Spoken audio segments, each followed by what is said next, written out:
네, 안녕하십니까. 오랜만에 인사드립니다. 말로 푸는 소소한 일상 말소영입니다. 오늘 뿐만 아니라 최근 미국 주식시장이 심상치 않게 돌아가는 형국이 좀 있습니다. 유동성의 문제라기보다는 트럼프 대통령의 입에서 나오는 여러 가지 말들이 사실 시장에 엄청난 영향을 미치고 있다라고 생각을 합니다. 미국이라는 나라의 대통령의 단순한 말이 아니라 미국이라는 전 세계 1등 국가의 대통령의 말과 서명에서 나오는 힘이겠죠. 일단 기본적으로 어제까지는 그래도 미국 시장이 약간 살아나는 모습을 보였다가 오늘은 이런저런 지표들의 발표와 신임 트럼프 대통령의 3월부터 시작되는 무역 관세 이 부분 때문에 일정 부분 좀 조정을 보여주는 듯하는 모습입니다. 일단 S&P 500은 기준점을 중심으로 약간 횡보하고 있는 것으로 보이고요. 실제 S&P 500이 그렇게 많이 빠졌냐라고 물어보신다면 실제 그렇게 많이 빠지지 않았습니다. 이 정도 수준, 주봉으로 보면 아직 하락이 아니라 상승 추세에 있고요. 월봉으로 보면 아직 상승 추세에 있기 때문에 하락을 했다라고 볼 수는 없는 상황입니다. 나스닥도 마찬가지고요. 이렇게 시계열로 따지고 보면 상당히 상승하는 추세 위에 있는 것 뿐이지 하락하고 있어 보이진 않습니다.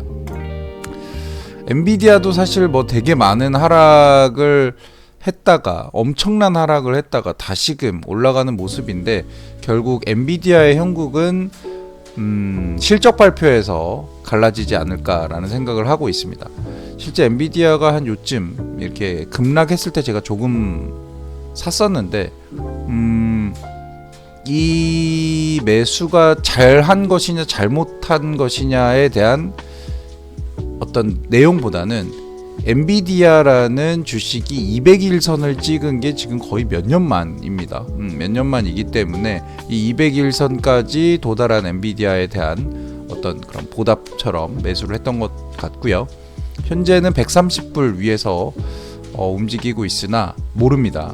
사실 이 엔비디아의 변동성이 상당히 커졌기 때문입니다. TSMC 같은 경우도 하락은커녕 지금 중심선, 저한테는 녹색선이 중심선이에요. 왜냐하면 저는 녹색선을 좋아하기 때문에 51선 녹색선이 중심선인데 중심선 위에서 계속해서 등락을 하고 있기 때문에 사실상은 추세는 상승 추세라고 볼 수 있을 것 같습니다. 마이크로소프트가 좀 특이한 모습을 보여주는데 박스권 하단까지 내려오는 모습입니다. 저는 이 마이크로소프트의 박스권 하단까지 오면 추가적으로 매수라기보다는 지금 이렇게 주식 수 자체가 몇십 주 이렇게 돼 있는 게 아니라 몇십 몇 주 이렇게 돼 있기 때문에 이 몇십 몇 주를 몇십 주로 만드는 그런 작업을 할 예정입니다. 이렇게 꼬리를 다는 건 아직 프리시장이기 때문에 그렇고요.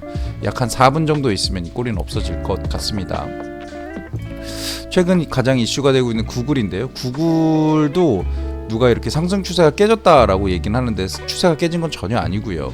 실제 이 중심선에서 한번 찍었던 이 작년 한 9월, 10월 정도 이때 이후로 계속해서 상승 추세를 이어오고 있습니다.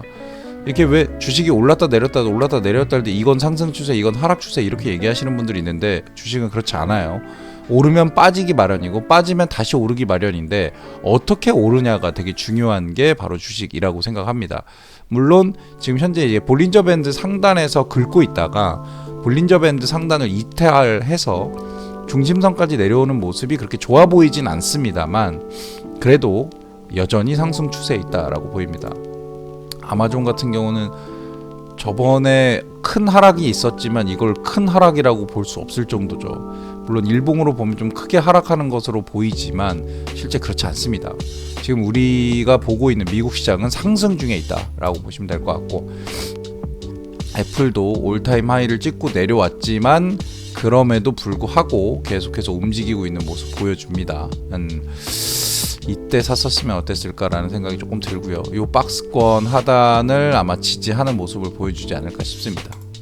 테슬라는 좀 빠져요. 확실히 테슬라는 좀 빠지고 있는 게 일론 머스크의 리스크도 있지만 테슬라의 실적 즉 판매량이 상당히 급감하고 있는 모습을 보여주면서 하락을 하고 있는데 하락의 가장 기본이 되는 가격이 333불이라고 하네요. 오늘 만약에 333불 이하로 내려간다라고 한다면 추세는 깨졌다라고 보이는 게 맞을 것 같습니다. 추세는 깨졌다라고 보는 게 맞을 것 같습니다.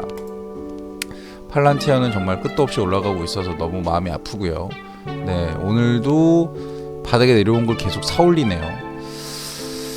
이런 모습을 긍정적으로 보진 않습니다만 실제 아직 시작도 안 했다라고 보시는 분들도 꽤 많기 때문에 테슬라 이후로 약간 미국의 꿈을 먹는 기업이 어디냐라고 했을 땐 팔란티어가 현재 가장 각광을 받고 있는 것 같습니다. 양전하기도 하고요 지금요. 진짜 무섭네요. 일단 1분 남았습니다. 벅샤 해서웨이는 뭐 계속해서 박스권, 이 거대한 박스권 안에서 움직이고 있는 것 같고요. 화이자 오늘도 여전히 하락하는 모습을 보여주고 매수, 제가 그려놨던 매수선에 근접해 있는 것을 보실 수가 있습니다. 오늘 좀 더 빠진다면 조금 더 추가 매수를 고려하고 있고요. 제가 봤을 땐 딱 요선이죠. 요선이 화이자를 매수할 수 있는 선이 아닌가라는 생각을 좀 가지고 있습니다. 오늘 아마 리커전 파머슈티컬티는 제가 살 것 같습니다. 오늘 제가 원하는 가격인 보면 이게 아니죠. 6불까지는 오진 않지만 그래도 요 하락, 상승과 하락의 폭을 좀 좁혀가는 느낌이 들고요. 요 정도 선에서 사면 한 중간쯤 사겠구나라는 생각을 좀 갖고 있고요. 만약에 사게 된다면 7.3 정도에 살지 않을까. 어제도 7.3에 걸어놨는데 매수가 안 돼가지고 오늘도 한번 걸어놔 보겠습니다. 웨이스 매니지먼트 같은 경우는 뭐 끝도 없이 오르고 있는 중이라서 뭐 더 이상 뭐 코멘트가 필요가 없는 상황이네요. 이 박스권 하단 여기에 왔을 때 많이 샀어야 되는데 아쉽네요. 슈드는 조정 중입니다. 슈드는 여러 가지 주식들, 배당을 많이 주는 주식들이 모여 있는 ETF인데 지금은 하락하고 있기 때문에 더 많은 매수, 자동 매수를 기대하고 있습니다. VO는 뭐 아까 봤고 QQQ도 마찬가지고요.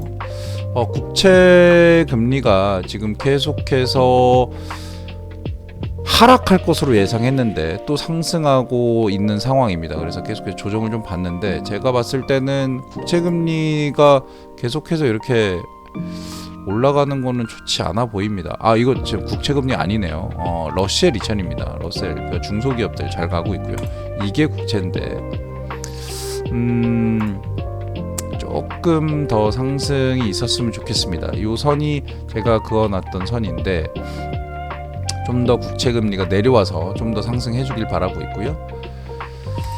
속슬은 여전히 이 박스권에서 왔다 갔다 하는 모습을 보여주고 있습니다. 24불에서 26불이 가장 좋은 매수가지 않을까라고 생각을 하는데 지금 26.8 정도 왔다 갔다 하고 있네요. 그리고 이제 최근에 포트폴리오에 넣게 된 XBI라는 미국 바이오테크주의 ETF입니다. 지금 실질적으로는 많이 하락한 상태예요. 전체적으로 봤을 때는 하락한 상태에서 상승을 조금씩 그려가는 느낌인데 좀 하락은 있습니다. 그래서 제가 봤을 때는 지금 쭉 빠지고 있으니까 이 부분에 대해서 저는 그냥 규칙적으로 정기 투자로 모아가는 쪽으로 생각을 하고 있습니다. 원래 라브를 투자하려고 하다가 라브는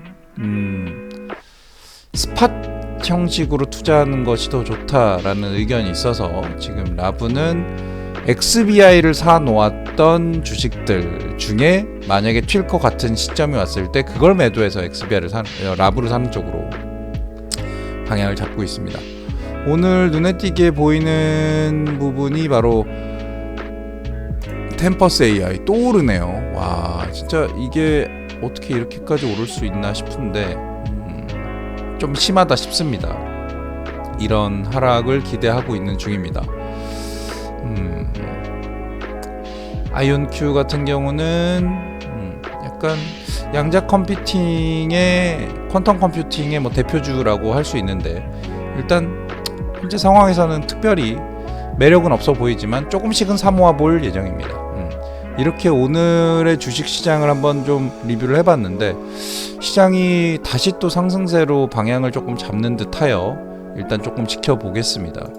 와, 세네요. 시장이 가지고 있는 힘이 약해 보이지 않습니다. 그래서 오늘 일단 시장은 이렇게, 저는 최근 동안은 일정 기간 동안은 바이오테크 주식에 좀 집중을 할 예정입니다.